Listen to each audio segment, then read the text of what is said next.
Good morning eighth class. ये हमारा SST का पीरियड है और हमारा चैप्टर चल रहा था 8 सोशल रिफॉर्मर्स इन इंडिया और उसकी आई थिंक ये 4th या 5th वीडियो है, 5th वीडियो है। तो मैंने आपको काफ़ी कुछ पढ़ा दिया था। आज मैं आपको मुस्लिम फ्रीडम मूवमेंट के बारे में पढ़ाऊंगी। सर सैयद अहमद खान। देखिए, during in 19th century the influence of western ideas of education spread slowly among Muslim as compare to other sections of the society. 19वीं शताब्दी में क्या हुआ, जो वेस्टर्न आइडियाज थे एजुकेशन के वो चारों तरफ फैला, ठीक है, लेकिन जो मुस्लिम कम्युनिटी थी उनमें थोड़ा सा slow. In the earlier period their activities were directed towards Islamic learning and straining its teaching.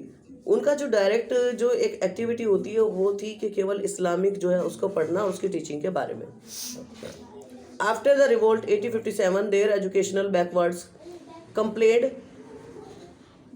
compelled them to accept certain change and also get rid of certain social abuse like parda system, polygamy.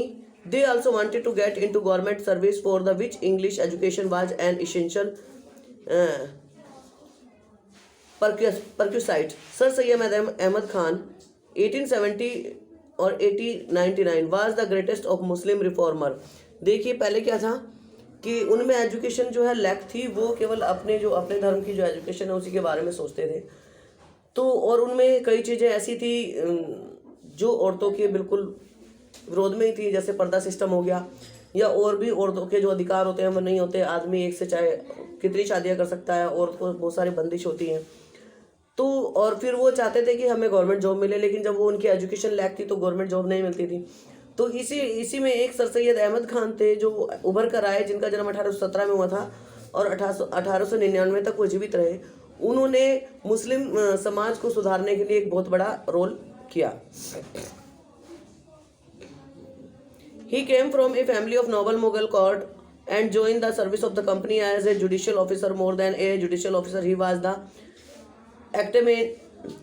academicians, educationist, and a social reformer of the highest caliber in the integrity. एक वो ऐसी family में से थे जो कि Mughal court में जो एक नोबल पद पे उनके जो परिवार वाले थे वो उस पर थे। उसके बाद उन्होंने कंपनी की जॉब करी। उसके बाद उन्होंने जुडिकल ऑफर भी आए, वो एक जुडिकल ऑफिसर भी बने, जुडिशल ऑफिसर भी बने, ठीक है। तो उन्होंने एजुकेशन के लिए बहुत सारी जो है वो ध्यान दिए। He organize a Aligarh movement of the through his initiative the Mohammedan Anglo Oriental MAO college was founded in 1920. It became and through the Aligarh Muslim University and the center of the political, educational and literacy activity among the Muslim.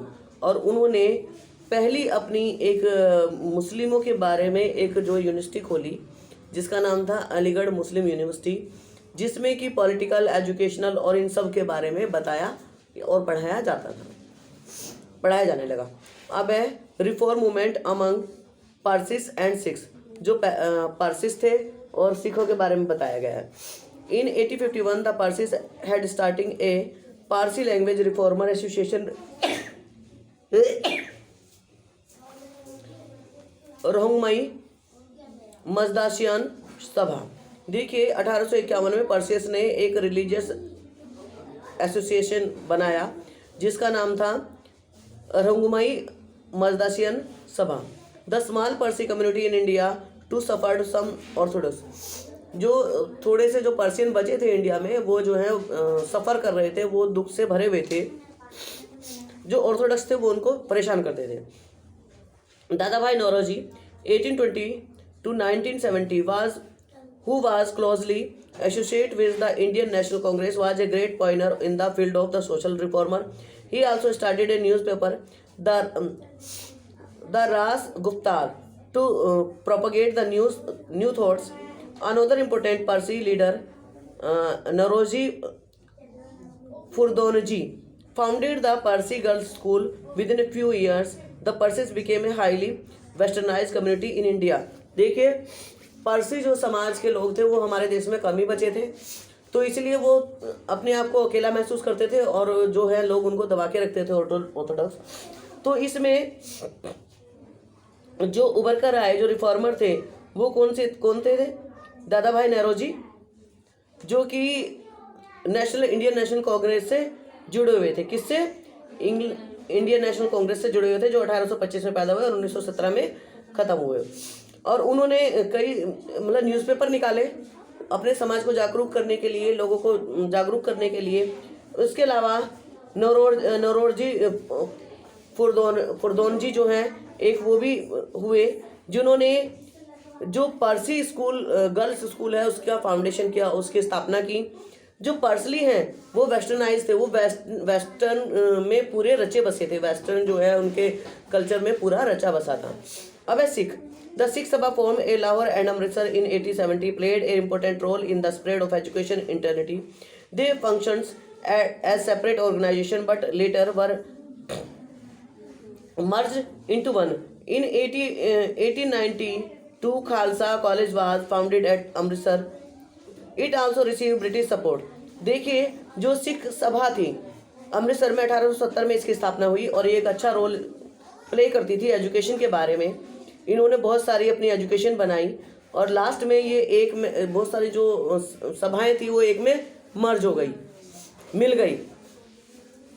और 1892 में Khalsa college जो है अमृतसर में उसकी स्थापना हुई पहले की, जिसको ब्रिटिशर का पूरा सपोर्ट था। After the formation of Akali Dal a powerful movement for the return of gurdwara was launched.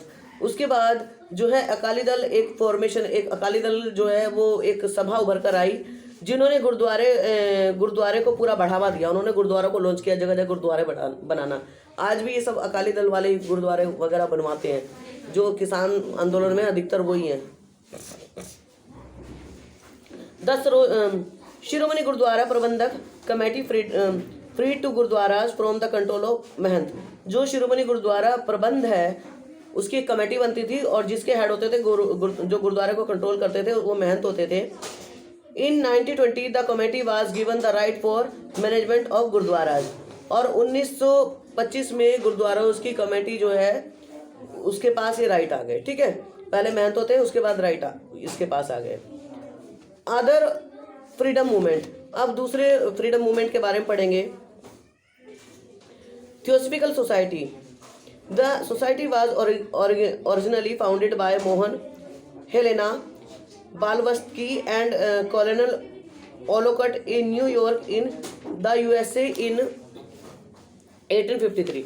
देखिए, जो सोसाइटी है वो ओरिजिनली जो है फाउंड हुई थी वो है मैडम हेलेना के द्वारा और ऑलकोट के द्वारा न्यूयॉर्क यूएसए में 1815 में। They later come to India and shifted headquarter of the society of Adyar near Chennai in 1886। और वो बाद में जो है वो शिफ्ट हो गई कहाँ पर? आयद्यार में, जो चेन्नई के निकट है, 1886 में। In 1893, an Irish lady, Annie Besant, came to India and took over leadership of the society. 1893 में एक लेडी आई एनी बेसेंट और उसने इस सोसाइटी को पूरा उसकी लीडरशिप इस पर हो गई। She had been influenced by Hindu thoughts and religion he and wanted to further research and spread knowledge beside the society in collaboration and Madam Madan Mohan Malviya. She also founded a Central Hindu College at Banaras in 1950, which was later to became a Banaras Hindu University. देखिए, Annie Besant जो आई वो यहाँ के Hindu religion से बहुत प्रभावित हुई और उन्होंने इस सोसाइटी के थॉट्स को, इनके रिलीजन, इनके धर्म को, इन पर रिसर्च की, इसको जाना और उसको फैलाने का काम किया।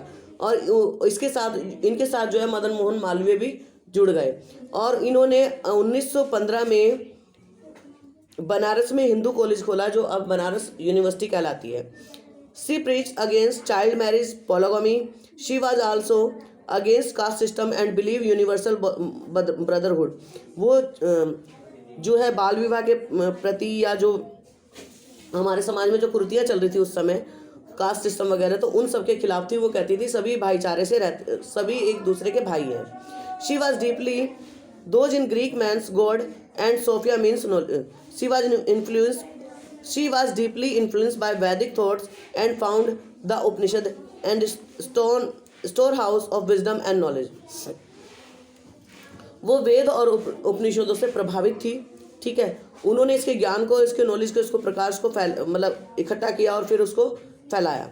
ही terms theos in Greek means god and Sophia means knowledge, जिसको उसने जो दिया, Greek means god and Sophia means knowledge, तो ये जो है इसको नाम दिया था, इसको उपनिषद। Thus the name given to society was pursuit of its aim and object, sensing the mood of at the time. Annie Besant was just not an ideal philosopher. She took keen interest the India freedom struggle and plunged heading into sea. देखिए उन्होंने जो वेद और इनका सबका समझ के इस ज्ञान को फैलाया और मतलब इन्होंने जो एक नाम रखा ग्रीक सोफिया, जिसका मतलब था गॉड और जो है नॉलेज, यानी कि भगवान की नॉलेज। और वो केवल इसी के लिए नहीं थी प्रयासरत, तो वो चाहती थी कि इंडिया जो है वो आज़ाद भी हो जाए। हमारे देश पे पहले अंग्रेजों का अधिकार था ना, आप लोगों को पता ही है। She starting the home rule league which was separate organization than the similar organization starting by Bal Gangadhar Tilak. She was also elected president the Indian National Congress. देखिए, और उन्होंने इस चीज़ को फैलाया भी कि इंडिया को आज़ाद होना चाहिए, और उन्होंने होम लीग की स्थापना की और इसको फैलाया। देखिए, जो इंडियन नेशनल कांग्रेस के जो पहले प्रेसिडेंट थे वो बाल गंगाधर तिलक थे। In 1870, not to be left behind on literary front, she also wrote a book entitled How India Fought for Freedom. और उन्होंने 1817 में एक बुक भी लिखी कि इंडिया को मतलब फ्रीडम के लिए कैसे लड़ना चाहिए। पंडिता रामबाई फाउंडेड शारदा सदन in Pune in 1890, which provide help the accommodation of widow.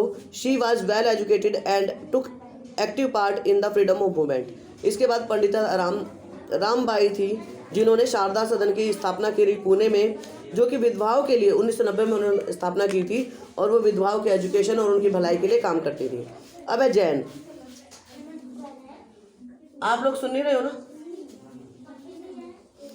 Jain, the Bharat Jain Mahamandal was one of the most, मेरा गला दुखने लगा, आज मैं इतना ही पढ़ाती हूँ आपको। आपने इसका बुक वर्क कर लीजिएगा भाई, मैं पीडीएफ भेज दूँगी, क्वेश्चन आंसर भी कर लेना, जो बचा हुआ है ना वो मैं आपको दे दूँगी, ठीक है। Thank you.